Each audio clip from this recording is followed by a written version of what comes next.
1938년에 미국은 대공황을 지나 경제 불황으로 이어졌고, 그때 또 2차 세계대전까지 이렇게 합류하게 돼서 치르게 되면서 아주 어려운 그런 시대를 미국이 지나고 있었습니다. 그때 짠 하고 등장한 만화책이 하나 있는데요. 그 만화책이 슈퍼맨이었습니다. 여러분 슈퍼맨에 대해서 얼마나 잘 아실지 모르겠는데, 슈퍼맨은 이 크립톤이라는 그런 행성에서, 그 행성이 이렇게 멸망하기 전에 그 행성에서 이렇게 과학자였던 한 아버지가 갓 낳은 자기 아들을 이렇게 우주정에 실어서 지구에 보내는 이야기를 이렇게 시작해요. 이야기는 지구의 아주 시골 마을에 이렇게 행성처럼 이렇게 떨어집니다. 그리고 아직 아기였기 때문에 그 아기는 인간의 도움이 필요했던 것이죠. 근데 이제 마침 길을 지나가던 이 시골 한 부부가 이 아이를 데려다가 키웁니다. 인성이 좋은 부부를 만나서 이 아이는 착하게 성장하고, 또 이 아이가 자라가면서 자신이 가지고 있는 이런 초능력을 발견하게 돼요. 그래서 이 아이는 그러한 초능력을 사용해서 세상의 많은 사람들을 돕고 악당을 물리치는 그런 슈퍼맨이 됩니다. 1938년 불황 속에 살았던 미국인들에게는 어쩌면 꿈과 희망을 주었던 이야기였기에 오랜 세월 동안 지금까지 슈퍼맨이라는 캐릭터는 계속 영화로 다시 만들어지고 또 만들어지고 해서 이 슈퍼히로의 장르를 좋아하는 사람들에게 아주 사랑을 많이 받았어요. 어쩌면 세상은 그러한 영웅을 갈망하고 있지 않나 생각이 됩니다. 자신들이 당하고 있는 억울함과 이 부당함을 해결해 줄 수 있는 그런 슈퍼히로를 저희 세대가 염원하고 있기 때문에 요즘에도 수없이 많은 마치 막 신적인 그런 초능력을 가진 슈퍼히로들의 이야기가 영화의 소재로 많이 다루어지고 있지 않나 생각이 드는 거죠. 그러한 영화의 소재는 그런데 다 엔터테인먼트를 위한 것입니다. 하나도 사실이 아니고 하나도 이루어질 수 없는 그런 이야기입니다. 그런데 역사 속에 실제 슈퍼히로와 같은 존재가 이 세상에 나타나는 것을 성경이 기록하고 있습니다. 바로 약 2000년 전에 이 세상에 아기로 태어나신 예수님의 이야기입니다. 예수님은 세상을 창조하시고 이 세상이 지탱될 수 있도록, 이 세상의 모든 질서가 무너지지 않도록 모든 만물을 정말 정밀하게 주관하시고 움직이시는 그런 하나님이십니다. 사람들이 만들어낸 그런 슈퍼히로의 능력과는 비교할 수 없는 그런 초능력자이십니다. 하지만 이 세상에 오셨을 때 예수님은 슈퍼맨처럼 하늘에서 행성처럼 떨어져서 오시지 않으셨어요. 이 세상에 오셨을 때 슈퍼맨처럼 초능력을 가지셔서 악한 무리들을 물리치시거나 그러시지도 않으셨어요. 예수님은 단지 목수의 아들로, 제자들의 발을 씻기는 선생님으로, 외면당하고 병들어서 이렇게 소외되는 자들을 찾으시는 목자, 겸손한 왕으로 이 세상에 오셨습니다. 그런데 그러한 정말 인자하시고 겸손하신 예수님을 세상 사람들은 끝내 외면을 해요. 그리고 예수님을 십자가에 못 박아 죽이기까지 했습니다. 하지만 예수님은 이 세상의 죄를 짊어지고 하나님의 무서운 심판에서 예수님을 믿는 모든 사람을 구원하신 진정한 세이비어, 구원자가 되셨습니다. 믿는 모든 자들에게 진정한 슈퍼히로가 되신 것이죠. 자, 오늘 말씀은 저희의 구원자 되시고 또 히로가 되신 예수님의 탄생의 이야기입니다. 그런데 오늘 예수님의 탄생의 이야기는 하나님의 뜻을 이루시기 위해 독생자 예수님을 세상에 보내시고 또 구원의 길을 열어주시기 위해 세상을 움직이시는 아버지 하나님의 섭리를 저희가 오늘 말씀 속에서 보게 돼요. 자, 그 말씀을 저희가 한번 읽어보도록 하겠습니다. 누가복음 2장 1절부터 7절입니다. 누가복음 2장 1절부터 7절 제가 읽어드릴게요. 그때 가이사 아구수도가 영을 내려 천하로 다 호적하라 하였으니 이 호적은 구레노가 수리아 총독이 되었을 때 처음 한 것이라. 모든 사람이 호적하러 각각 고향으로 돌아가매 요셉도 다윗의 집 족속이므로 갈릴리 나사렛 동네에서 유대를 향하여 베들레헴이라 하는 다윗의 동네로 그 약혼한 마리아와 함께 호적하러 올라가니 마리아가 이미 잉태하였더라. 거기 있을 때에 해산할 날이 차서 첫 아들을 낳아 강보로 싸서 그 위에 누였으니 이는 여관이 있을 곳이 없음이로라. 자, 오늘 본문 속에 저희는 하나님께서 자신의 뜻대로 역사를 써 가시는 것을 이 역사의 저술가였던 누가의 기록을 통해 저희가 보게 됩니다. 저희는 오늘 말씀 속에서 역사를 움직이시고 역사를 써 가시는 하나님의 손길을 이 세 가지의 삶의 배경 속에서 한번 주목해 봤으면 좋겠어요. 그래서 오늘 말씀의 구성은 첫 번째, 세상의 배경. 하나님의 뜻을 이루시기 위해서 세상을 움직이시는 그런 하나님을 저희가 이제 보게 될 거고요. 두 번째, 국가적 배경. 4절부터 5절입니다. 이 이스라엘이라는 국가에게 주신 하나님의 뜻과 약속과 예언을 성취하시는 하나님의 그 섭리를 저희가 보게 될 거고요. 또 세 번째는 개인적인 배경. 6절에서 7절입니다. 겸손을 선택하신, 저희를 구원하시기 위해서 정말 낮은 곳으로 자신을 그런 상황에 두신 예수님의 개인적인 배경, 탄생의 배경을 저희가 보도록 하겠습니다. 오늘 말씀을 통해서 저희가 세상을 바라보는 시각이 하나님 중심된 시각으로 더욱더 변했으면 좋겠어요. 그리고 또 오늘 말씀을 통해서 나의 개인적인 삶에 일어나는 모든 것들이 하나님의 섭리 속에 있다는 것을 기억하시고 하나님을 더욱 전적으로 의지하시는 여러분들이 되었으면 좋겠습니다. 또 마지막으로 저희를 위해 지극히 낮은 곳으로 오신 예수님께 더 감사하고 그분을 더욱더 사랑하는 그런 시간이 되었으면 좋겠습니다. 자, 그러면 저희가 하나님께서 어떻게 세상을 움직이셔서 하나님의 뜻을 이루셨는지 보도록 하겠습니다. 그래서 첫 번째 포인트는 그 예수님의 시대의 세상의 배경을 한번 보도록 할게요. 자, 1절에 그때 가이사 아구수도가 영을 내려 천하로 다 호적하라 하였으니, 자, 누가복음 1장 5절은 그 이야기 시대의 배경을 유대왕 헤롯 때라고 말하면서 유대인의 역사적 배경을 생각하게 했어요. 2장에서는 로마 제국의 황제의 이름을 언급하면서 그 시대의 세상의 중심이었던 로마, 이 세계사의 배경을 생각하게 합니다. 1절에 가이사 아구스도가 나오는데, 가이사는 황제라는 뜻이에요. 영어로는 시저. 저희가 시저 샐러드 할 때 시저가 이 가이사랑 동일한 그런 이름입니다. 물론 시저 샐러드는 이탈리아 음식점 주인 이름을 따서 지은 것이지만 영어식 발음이 그렇다는 것이죠. 시저. 또 저희 여기에 주위에 카이서 병원도 있잖아요. 또 카이서도 황제라는 뜻이에요. 그래서 카이서도 오늘 성경에 나오는 이 원어 가이사에서 이 어원을 되어서 이제 나온 말인데, 그래서 또 카이저라고 이렇게 다르게 발음하는 것을 저희가 또 볼 수가 있는 거죠.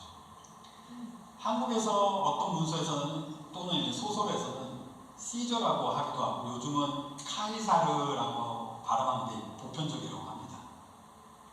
근데 저희가 보는 개혁 성경에서는 이제 가이사라고 이제 발음을 하여 번역을 하는데, 아무튼 가이사, 카이저, 카이사르, 시저 다 황제를 의미하는 동일한 말입니다.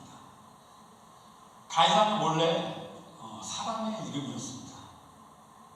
로마의 황제 줄리우스 시저 또는 율리우스 카이사르라는 황제 이름이 있어요.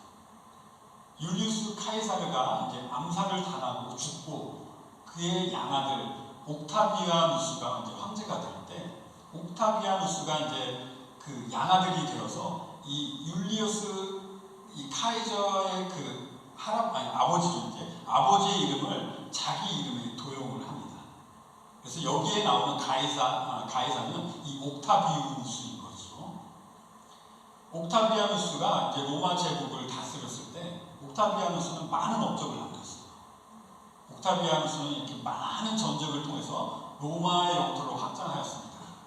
또 많은 내전과 또 영토 확장 싸움 속에서도 이 로마를 강력한 나라로 만들었기 때문에 옥타비아누스의 통치 때를 팍스 로마나 로마의 평화 시대라고 부를 정도로 그렇게 평화로운 그런 세상을 만들었어요. 적어도 로마 사람들에게는. 또 로마는 이 원로원, 지금으로 말하자면 이제 상원 같은 것이죠. 이 원로원에게 자신이 가지고 있는 이 비정규적인 특권을 이렇게 반납을 했어요. 원래 이제 로마는 독재 체제였는데 이런 것을 함으로써 다시 이제 로마가 공화국의 모양새를 할 수 있었던 것이죠. 그래서 그 당시에 원로원 정치인들은 옥타비아누스를 아구스도 또는 아우구스투스라고 이렇게 불렀는데 이제 그 뜻은 위대하고 고귀하며 지극히 숭배를 받는 그러한 의미를 가지고 있는 명칭이에요. 그래서 옥타비아누스를 이렇게 신처럼 그들이 이제 신봉을 했던 것이죠. 그래서 여기에서 가이사 아구스도라고 했을 때 옥타비아누스가 통치했던 그런 시대인 것을 저희가 알 수 있는 거예요. 이 가이사 아구스도가 영을 내려 천하로 다 호적하라 하였으니 이 영을 내렸다는 것은 이 법령을 내렸다는 말입니다.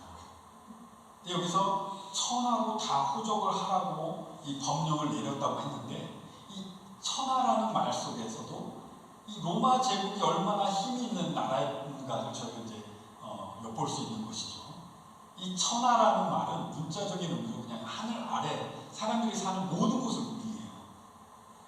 그런데 법령을 천하를 향해서 내렸다는 표현은 이 로마 제국이 마치 모든 땅을 점령한 것 같은 이런 과장된 표현을 전달해 주고 있는 거예요.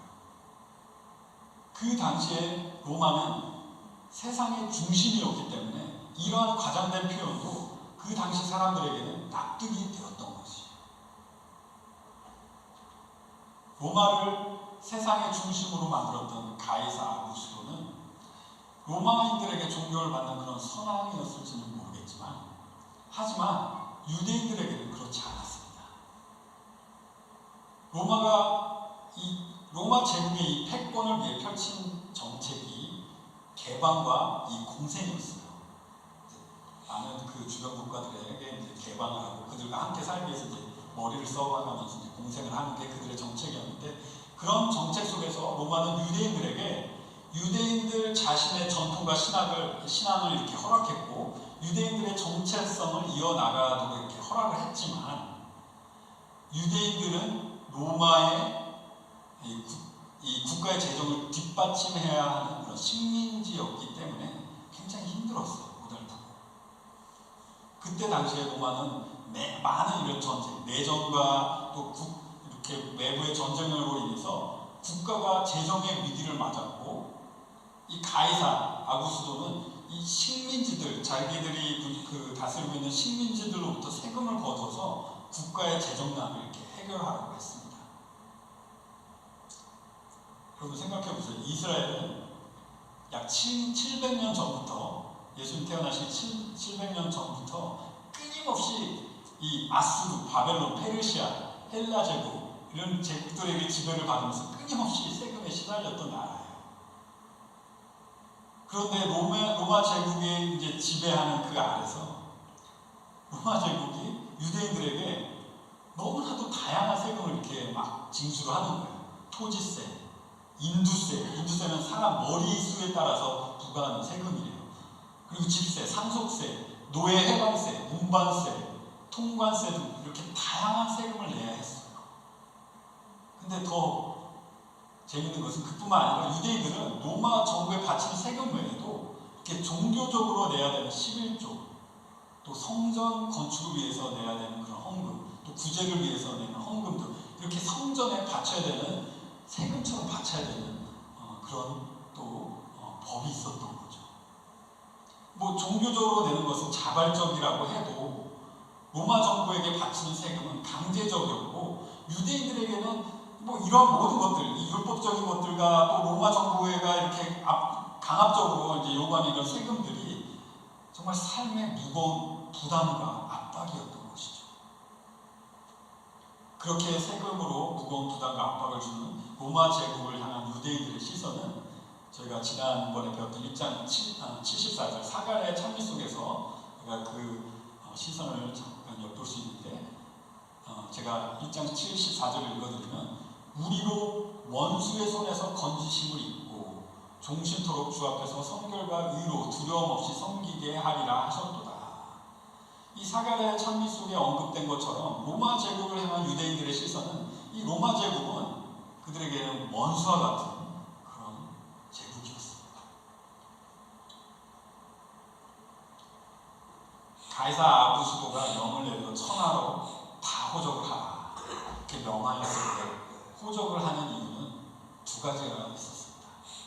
첫 번째는 군대를 모집하거나 아니면 머릿수를 세서 세금을 더 정확하게 걷기 위한 이유였던 것이죠.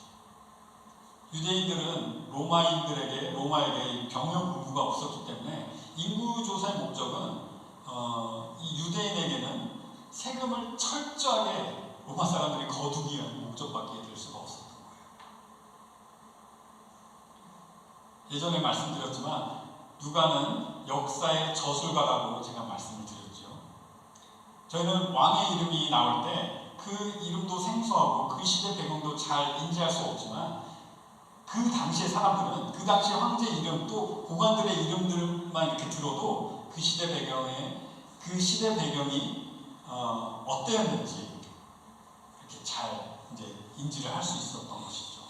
예를 들어서 저희도 이승만 대통령 때, 박정희 대통령 때 하면 그 시대 배경 대략 여러분도 이렇게 연구하실 수 있는 것처럼 여기서도 그런 것이었죠. 그래서 가이사 아구스토의 인구 조사의 의미는, 이 듣는 이들이 들을 때, 또 이스라엘 백성들이 이 말을 들을 때는 이 말 속에는 국가적인 아픔과 괴로움이 함께 전달되는 그런 말이 되었을 것입니다. 누가는 인구조사에 관련한 인물을 한 명 더 소개합니다. 역사가였기 때문에 그랬던 것 같아요.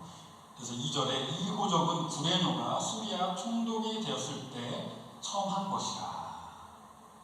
근데 여기는 조금 이 팩트 체크를 이렇게 하다 보면은 조금 이상한 점이 있어요.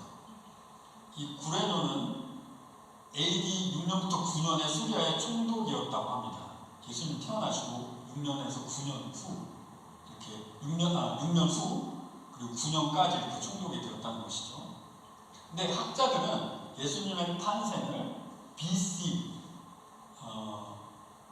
6년에서 9년으로 보고 있다고 이렇게 해요. 6년에서 9년. 그래서 이제 30회 보면 예수님이 태어나실 때와 구레뇨 총독이 있었던 해는 약 한 10년 정도 차이가 있었던 것이죠. 그리고 실제 AD 6년에 예수님께서 태어나신 이제 한 10년 후에 인구조사가 있었던 것을 이 역사 저수가 이 조세푸스가 기록했다고 해요. 그래서 어떤 학자들은 누가가 여기서 기록한 역사가 혹시 잘못된 기록이 아닌가 이렇게 의심을 하게 되는 것이죠. 그런데 이제 다른 학자들의 연구에 의하면, 여러분 이 원어에 나오는 총독이라는 의미는 이 어떤 때는 공식적이기도 하지만 그냥 정부 고위 간부에게 그냥 보편적으로 사용될 수 있는 그런 말이었어요. 높은 사람, 뭐 이 정도의 의미를 가진 것이죠. 그래서 구레뇨는 이제 정식으로 총독이 되기 이전에도 이미 오래전부터 로마 병력을 지휘하는 그런 고위 간부였습니다. 그래서 이 총독이라는 원어의 보편성을 생각할 때 구레뇨는 이미 오래전부터 고관이었기 때문에 이 구레뇨가 예수님 태어나실 당시에 총독이라고 했던 이 누가의 기록이 원어적인 의미로는 문제가 되지 않습니다.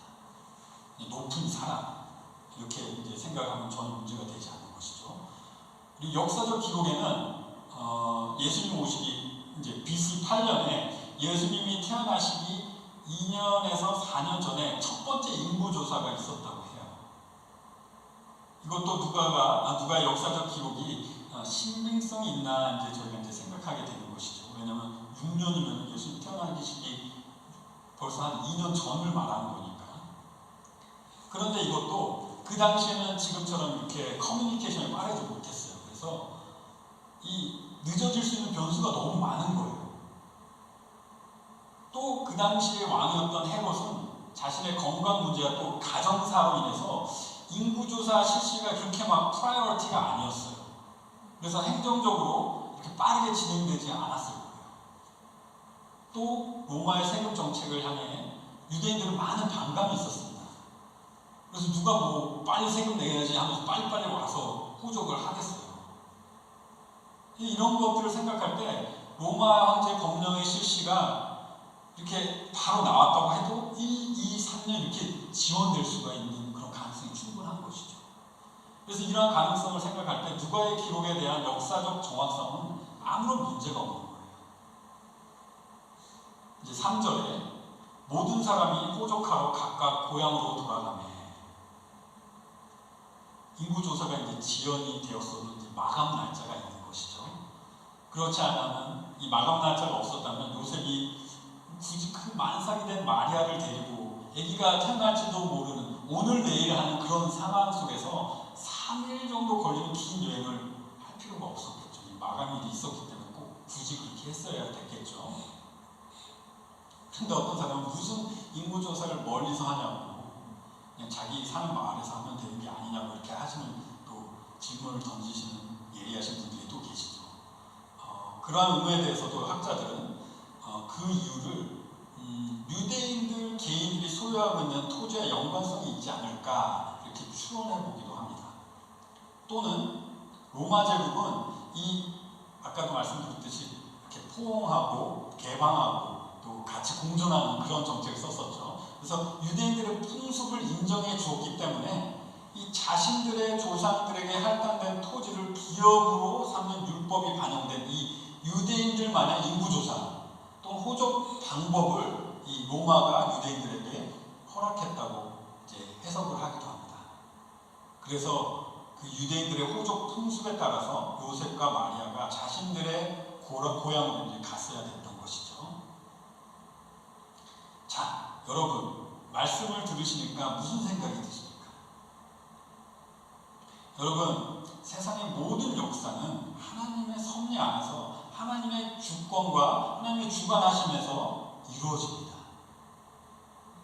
섭리란 인간들의 모든 이런 생각과 감정과 지식과 또 그 사람들의 상황과 그 사람들이 하는 선택과 그 사람들이 하는 모든 행동과 등등, 그뿐만 아니라 또 그 시대에 일어나는 풍습, 풍조, 현상, 정치, 경제, 문화 등등, 또 자연의 법칙대로 이렇게 움직이는 인간이 주관할 수 없는 이런 날씨, 자연의 재해, 질병 등등 이러한 것들을, 이것이 선하든지 악하든지, 이것이 사람의 말 한마디와 같은 작은 행위든지 아니면 전쟁과 같이 큰 재난과 같이 큰 일이든지 하나님의 무한하신 능력과 지혜로 이런 것들을 모두 주관하시고 사용하셔서 창세전부터 이미 정하신 하나님의 주권적인 뜻을 이루시는 것이 하나님의 섭리인 것입니다. 대표님이 좀 길었죠. 자, 큰 그림을 보면 로마의 평화, 로마의 그 잘 뚫렸던 대로, 로마의 개방과 공생 정책, 이런 것들이, 이런 많은 것들이 예수님의 십자가의 복음이 온 세상에 전파되는 그 은혜의 시대, 그 교회 시대의 시작을 하나님의 섭리적으로 준비하고 있었던 거예요.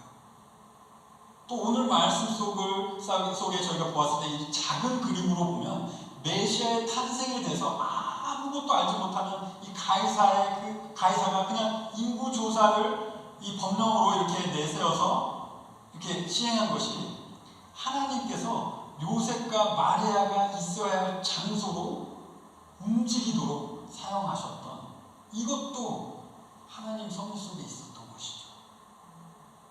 이렇게 세상을 하나님 섭리 속에서 하나님 뜻대로 움직이는 것을 저희가 이 말씀 속에서 보는 것입니다. 여러분, 이 말씀을 저희 삶에 한번 적용해 볼까요? 저희가 사는 세상은 날이 가면 갈수록 악해지고 있습니다. 저희는 그리스도인으로서 악해져가는 세상을 조금이라도 어떻게 하면 막아보고 억제해보려고 이렇게 노력해보지만, 이 세상이 악해지는 것을 저희가 막을 수가 없어요. 이러한 현재 세상의 배경 속에서 저희는 하나님께서 모든 것을 주관하시고 모든 것을 하나님의 주권적으로 이루시는 것을 여러분은 기억하셔야 합니다.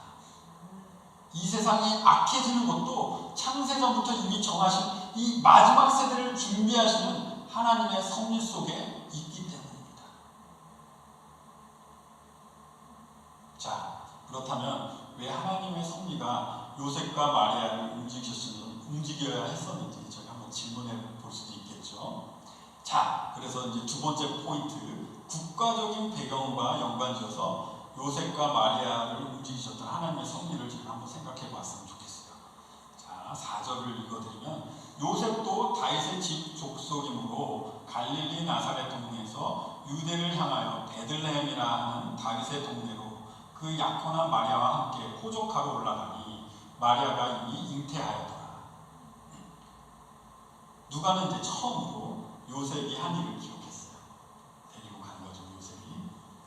요셉은 이제 다윗의 자손이었고 다윗의 가문에 할당된 토지였던 이 베들레헴으로 이제 그 베들레헴을 향해 갑니다. 아내를 데리고. 이 베들레헴을 다윗의 동네 또는 다윗의 성이라고 부르는 이유는 이 다윗이 예수님 오시기 약 1000년 전에 그곳에서 태어났기 때문이에요. 벌써 누가복음 1장과 2장에서 이 다윗에 대해서 여러 번 언급되는 게 여러분 아마 보이셨을 거예요. 누가복음 1장 32절에 천사 가브리엘이 마리아에게 전한 소식을 통해 예수님이 다윗의 왕위를 받을 것을 이렇게 말했던 것을 여러분 기억하시고, 또 누가복음 1장 69절에 사가랴의 찬미 속에 언급된 이 구원의 뿔 대신 예수님이 다윗의 집에서 나올 것을 이렇게 기록한 것을 여러분도 기억하실 거예요. 그리고 이제 2장에 와서 예수님의 탄생의 기록 속에는 다시 한번 예수님이 다윗의 계보에 속하여 있음을 이 호적하기 위해 다윗의 동네 그 베들레헴으로 향하는 요셉의 발걸음을 통해서 다시 한번 강조되고 있는 것을 여러분들이 보시고 계신 것입니다. 갈릴리 나사렛 동네에서 유대를 향하여 베들레헴이라 하는 다윗의 동네로 그 약혼한 마리아와 함께 호적을 하러 올라가니 마리아가 이미 잉태하였더라. 베들레헴은 갈릴리 나사렛 동네에서 약 70마일 정도 되는 거리였어요. 대략 걸어서 이제 3일 정도 걸리는 거리였어요. 그리고 5절에는 이제 올라갔다라고 했는데 이 베들레헴은 이스라엘 남부 유다에 위치했습니다. 보통 저희가 지도상에서 이제 북쪽으로 올라갈 때 북쪽을 향해서 갈 때 이제 올라간다는 말을 쓰고 남쪽으로 향해서 갈 때 내려간다는 말을 쓰잖아요. 근데 여기서 남쪽으로 가는데 하필이면 올라갔다고 하는 이유는 이제 베들레헴의 위치상 베들레헴이 이렇게 높은 지역에 있었기 때문이에요. 그래서 이렇게 오르막길이 붙던 곳이죠. 그래서 70마일, 대략 3일 걸리는 여행길, 그것도 이제 오르막길, 그러한 힘든 길을 임신 10개월이 된 이 만삭된 약혼녀 마리아와 함께 여행을 떠났습니다. 말이 되는 얘기입니까? 저는 제 아내가 만삭되었을 때가 이제 생각이 나요. 아기가 나올지 안 나올지도 모르는 오늘 내일 하는 그 임신 마지막 주는 이 병원이 20분 거리에 있어도 어디 멀리 가질 않았어요. 5분 되는 그런 쇼핑몰도 가질 않았어요. 아마 임신을 경험하신 분들은 다 동의하실 거예요. 그리고 생기는 질문이 있는 것이죠. 아직 결혼하지도 않은 약혼녀, 그리고 만삭이 되어서 이렇게 무리한 여행을 하기에 위험한 그런 마리아를 굳이 3일이 되는 거리, 그것도 오르막길 여행, 거기를 꼭 데려가야 했었나? 학자들은 또 학자들 여기에 대한 대답을 이제 몇 가지를 이제 제시를 해요. 먼저 그 당시 이제 약혼녀라고 이제 했기 때문에 이 약혼은 거의 혼인과 같은 법적 효력이 있어요.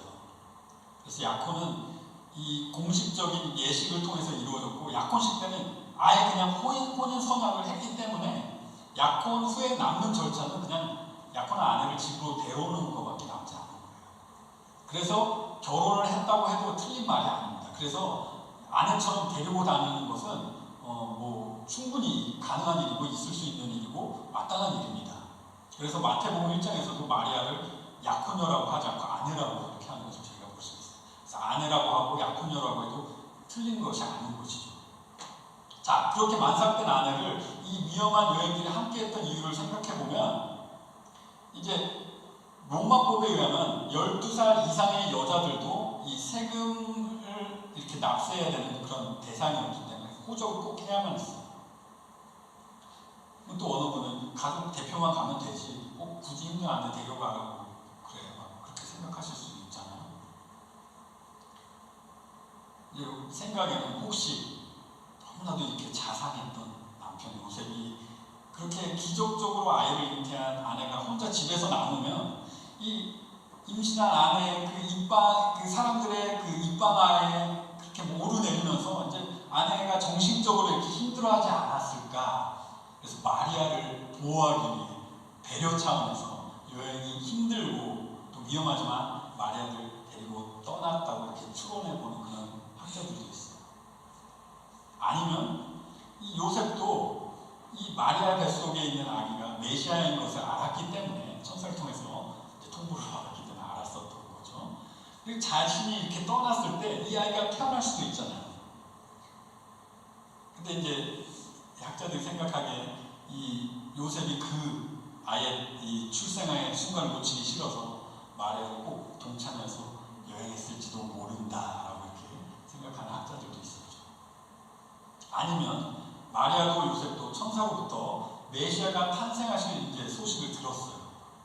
그래서 이 둘은 이 메시아의 탄생에 대한 그런 구약의 이제 예언들을 다시 주목해보고 공부했을 거예요.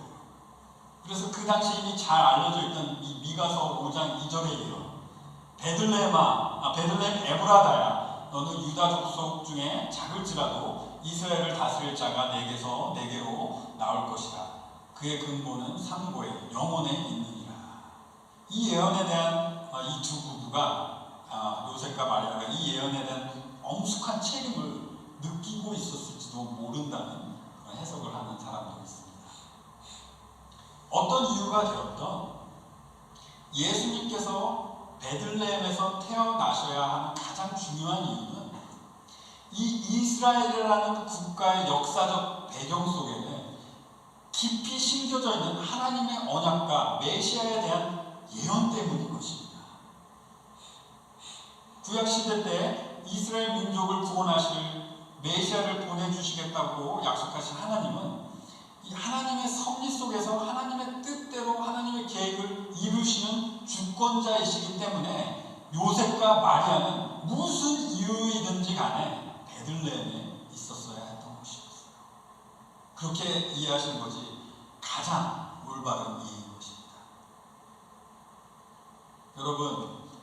여러분 삶 속에 일어나는 모든 일들, 그것이 과거의 일이든 과거에 나를 만들었던 그런 과거의 일이든 현재 우리가 지금 당하고 있는 일이든 또 미래에 저희가 알 수 없지만 저에게 다가올 그런 언제 어디서 일어날지 모르는 모든 일들, 모든 것 하나도 그냥 일어나는 일이 없다는 것을 여러분 아십니까?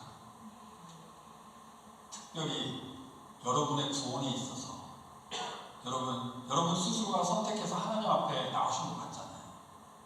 저희가 보기에 충분히 그렇게 보일 수가 있어요. 저희 인간적인 눈으로 봤을 때는. 하지만 저희들은 그 어떤 것도 실수하지 않으시고 그 어떤 것도 놓치시지 않으시며 구원을 처음부터 끝까지 홀로 온전히 이루시는 하나님의 구원의 세팅, 이 구원의 배경 속에 있기에 저희가 만나는 사람, 저희가 듣는 복음, 저희가 의지적으로 하는 모든 선택과 믿음, 모든 것이 구원을 이루시는 하나님의 놀라운 구원의 섭리 속에 있다는 것을 여러분들이 아셨으면 좋겠습니다. 그렇기 때문에 저희는 그렇게 좋으신 주님, 모든 것을 하나님의 뜻대로 완전히 이루시는 그런 완벽하신 하나님을 더욱더 신뢰할 수 있고, 또 저희 삶 속에 어떤 고난과 어떤 역경이 닥쳐와도 주님을 전적으로 믿고 따를 수 있는 것입니다. 하나님은 세상의 배경 속에서 일어나는 모든 일을 사용하셔서 하나님의 정하신 뜻을 이루십니다. 또 하나님은 이스라엘이라는 국가적인 배경 속에 심겨져 있는 하나님의 약속과 예언을 어떤 일이 있어도 성취를 하십니다. 자, 이어서 저는 다음 두 구절에서 하나님의 뜻을 이루시기 위해 예수님이 택하신 메시아의 모습, 그 퍼스널 세팅, 개인적인 배경을 보게 됩니다. 메시아의 시작은 지극히 낮은 겸손함으로 시작되는 것을 볼 수가 있습니다. 6절을 읽어드리면 거기에 있을 그때에 해산할 날이 차서 첫 아들을 낳아 강보로 싸서 그 위에 누이니 이는 여관에 있을 곳이 없음이로라. 마리아가 베들레헴에 있을 때 10개월의 임신 기간들이 다 차서 아이를 낳게 됩니다. 예수님은 기적적으로 잉태되셨지만 보통 사람과 같이 정상적인 임신 기간을 통해서 마리아의 뱃속에서 이렇게 자라나셨습니다. 사람이셨던 것이죠. 이게 이제 해산했던 날이라고 이제 나오는데 예수님의 생일은 성경에 기록하고 있지 않아요. 예수님의 생일을 저희가 12월 25일에 이렇게 기념하지만 12월 25일은 예수님이 탄생하신 336년 후에 이 태양신의 탄생일을 예수님의 탄생을 기념하는 날로 이렇게 대체하는 거예요. 제가 이렇게 태양신 탄생일을 대체했다고 해서 여러분이 크리스마스 때 예수님의 탄생을 이렇게 기념하거나 집중하지 말라는 그런 말이 아닙니다. 이런 것들이 저희 기독교 역사 속에 있기 때문에 이제 말씀을 드리는 거예요. 참고로 성경이 예수님의 탄생하신 날을 묵인하는 것은 큰 이유가 있기 때문이죠. 제가 알지는 못하지만 여러분들이 말씀을 드리지 못하지만 큰 이유가 있기 때문에 이런 것들은 성경에서 감추시고 저희가 말씀 안 해주신 것이죠. 자, 요셉은 이제 마리아를 위해서 묵을 곳을 이제 찾았을 거예요. 여기에서 이제 여관이라고 하였는데 그 당시의 여관의 의미는 이제 객실을 의미하기도 하고 또는 이제 숙박을 할 수 있는 그런 장소를 의미하기도 한다고 해요. 아마 그 당시에 이제 인구조사 이렇게 그 데드라인이 왔기 때문에 사람들이 많이 몰렸을 거예요, 여기저기. 또 묵을 이제 객실 또는 이제 숙박 장소가 이제 다 차서 이제 매진이 된 거죠. 마리아가 진통이 오기 시작했을 텐데 묵을 곳이 없고 얼마나 초조했을까요?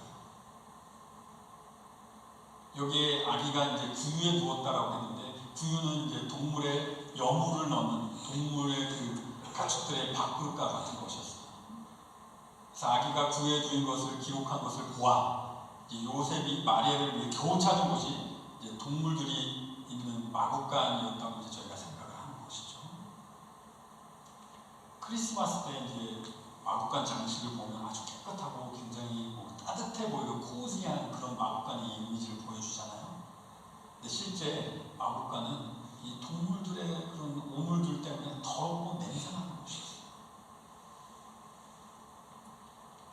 예전에 제가 이제 캐나다에서 이제 캘리포니아로 차를 타고 왔던 때가 이제 생각이 납니다.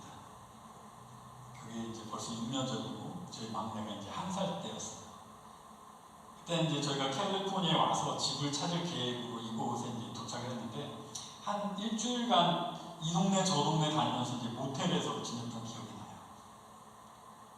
모텔 비용이 꽤 비싸더라고요. 그래서 제가 아내한테 모텔 비용 조금 아껴보자고 해서 아내한테 이제 저렴한 데서 숙박을 하자고 했는데 막상 가보니까 너무 지저분하고 담배 냄새 나고 청소도 잘 안 된 것 같고 동네 분위기도 너무 삭막하고 안 좋고 그런데 저희 아내는 그러한 곳에 이제 막 돌이 지난 이 아기를 침대에 누이려고 하니까 아내가 너무 싫어하는 거예요.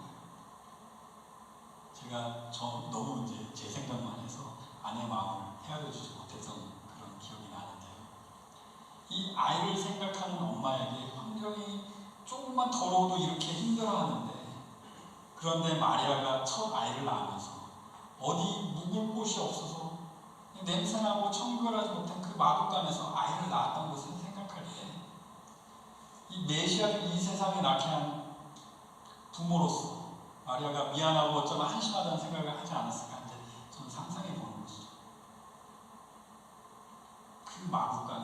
요셉 외에 마리아를 도와줄 가족 한 명도 없었습니다. 기쁜 소식을 전했던 천사의 도움의 손길도 없었어요. 그냥 요셉의 그냥 미숙한 손으로 아이를 받았고 그 아이를 이 강보, 포대기 같은 천에 싸서 그냥 구유에 누웠습니다. 예수님께서 이 세상에 오셨을 때 메시아의 탄생을 알리는 기쁜 노래소리, 잔치소리, 뭐 실크와 같은 부드러운 그런 강보, 금장식을 한 아기의 침대, 왕을 맞이하는 왕국, 끝없이 방문하고 축하해주는 그런 선물 가지고 막 들여다주는 그런 손님들, 기뻐해주고 축하해주는 그런 친척들의 그런 따뜻한 덕담들, 그 어떤 것도 없었습니다. 세상을 창조하시고 만물을 만드시고 만왕의 왕, 만군의 주 대신 예수님은 아무것도 할 수 없는 아기의 모습으로 가장 불편하고 더럽고 냄새나는 환경 속에서 그렇게 태어나셨습니다. 부모된 마리아와 요셉도 마음이 좋지 못했을 거예요.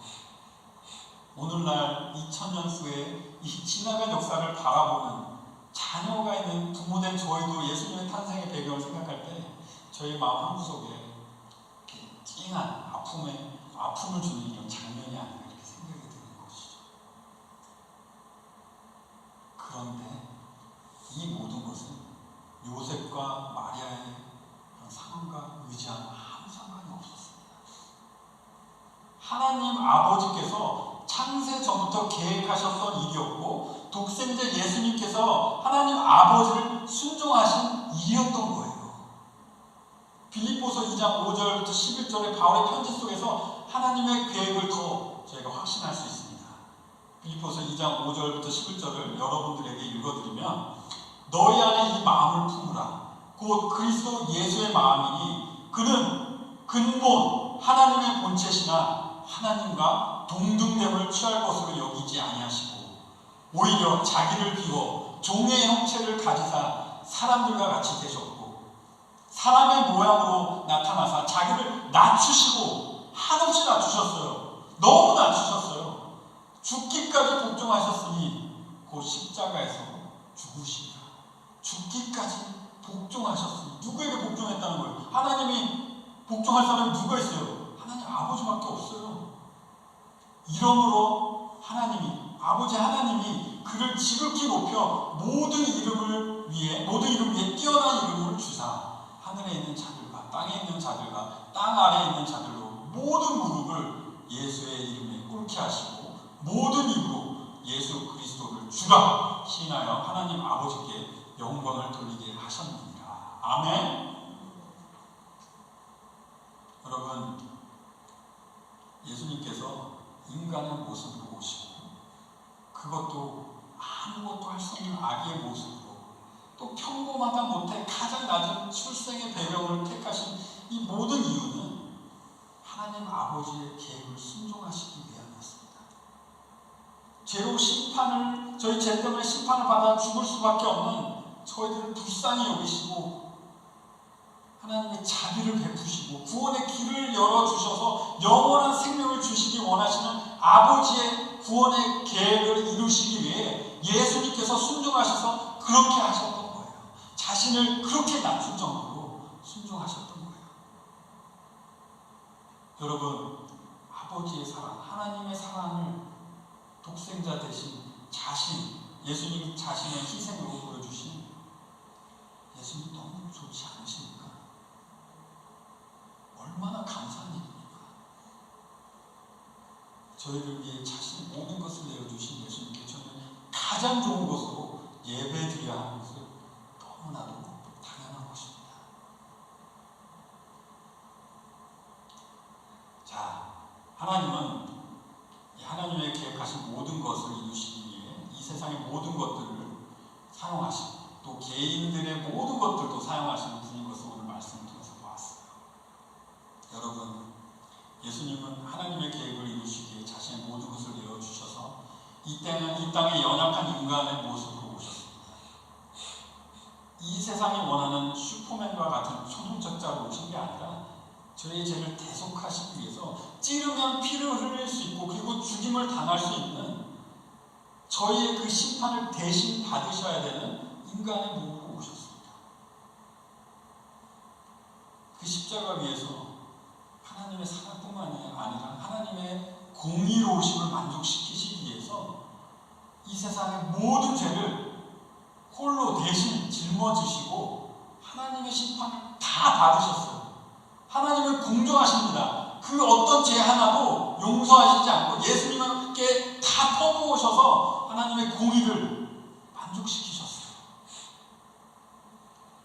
그리고 그 무한하신 하나님의 사랑, 그 무서운 십자가 심판 위에서 아이러니하게 너무나도 동시에 한꺼번에 이 두 개는 만날 수가 없어요. 사랑과 이 공의가 어떻게 만나요? 용서와 이 심판이 어떻게 만나요? 그 십자가에서 분명히 하나님의 사랑과 하나님의 공의를 보여주신 거예요. 그 십자가 위에서 하나님 아버지께서 계획하신 구원의 길을 예수님께서 순종하심으로 이루셨습니다. 정말 저에게는 이 예수님은 이 죽음을 이기신, 저희 원수된 이 죽음과 죄악을 이기신 슈퍼 히로셨던 것이죠. 그리고 예수님은 저에게 약속을 하셨습니다. 요한복음 5장 24절에 내가 진실로 진실로 너에게 이르노니 내 말을 듣고 또 나 보내신 이를 믿는 자는 영생을 얻었고 심판에 이르지 아니하나니 사망에서 생명으로 옮겼느니라. 여러분 혹시 이 자리에 또는 이 설교를 듣고 계신 분 중에 아직도 하나님께서 여러분을 예수님의 십자가의 앞으로 부르시는 음성을 듣지 못하신 분이 계시다면 오늘 이 말씀을 들으시고 이 말씀에 순종하셔서 예수님께 나오셔야 합니다. 만약 그렇지 않으시면 여러분들에게 기다리는 것은 하나님의 무서운 진노와 심판밖에 없어요. 예수님은 2000년 전에 힘없고 겸손한 아기의 모습으로 오셨잖아요. 근데 다음에 이 세상을 심판하러 다시 오실 때 그때는 더 이상 겸손한 아기의 모습으로 오시지 않습니다. 그때는 심판의 주로 오십니다.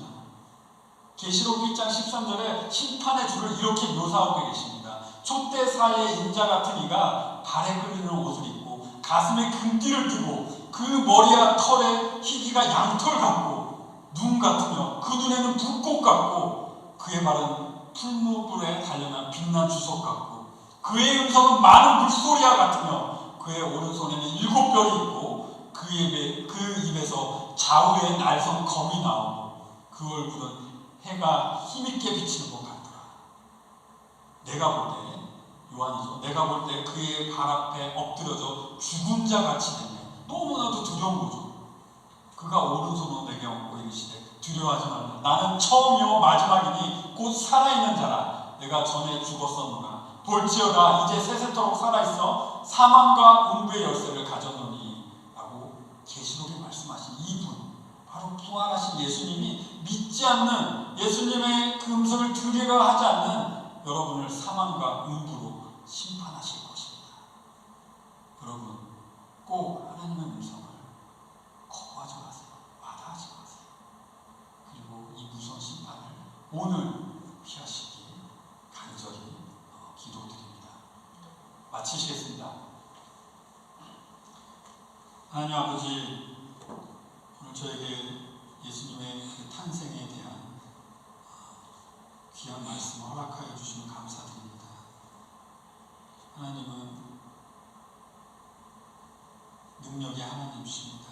하나님의 뜻을 이루시며 완전히 이루시며 실수 없이 이루시는 하나님이십니다. 그런 놀라운 능력의 하나님이 저희 구원을 이루시는 하나님 아버지신 게 얼마나 감사하고 다행이고 얼마나 저에게 믿음을 주는 그런 진리인지 다시 한번 주님께 영광을 돌리고 찬양을 돌립니다. 또 오늘 말씀을 통해 저희가 바라본 예수님의 겸손하심 모든 것을 내어주시고 정말 이 천한 세상에 그것도 냄새나고 더러운 그것도 죄악으로 가득 찬 이 세상에 정말 거룩하시고 흠없으시고 죄 없으신 예수님께서 오셨다는 것이 저에게는 얼마나 큰 축복이고 얼마나 하나님을 찬양해야 되는 그런 일인가 다시 한번 주님께 감사드립니다. 오늘 말씀이 저희 또 한 주를 메아리치게 하여 주시고 그래서 한 주를 살아가는데 하나님께 영광이 되고 또 예배가 가득한 저희 성도님이 될 수 있도록 저희 성도님을 축복하여 주시옵소서. 감사드리며 이 모든 것을 예수님의 귀하신 이름으로 기도드렸습니다.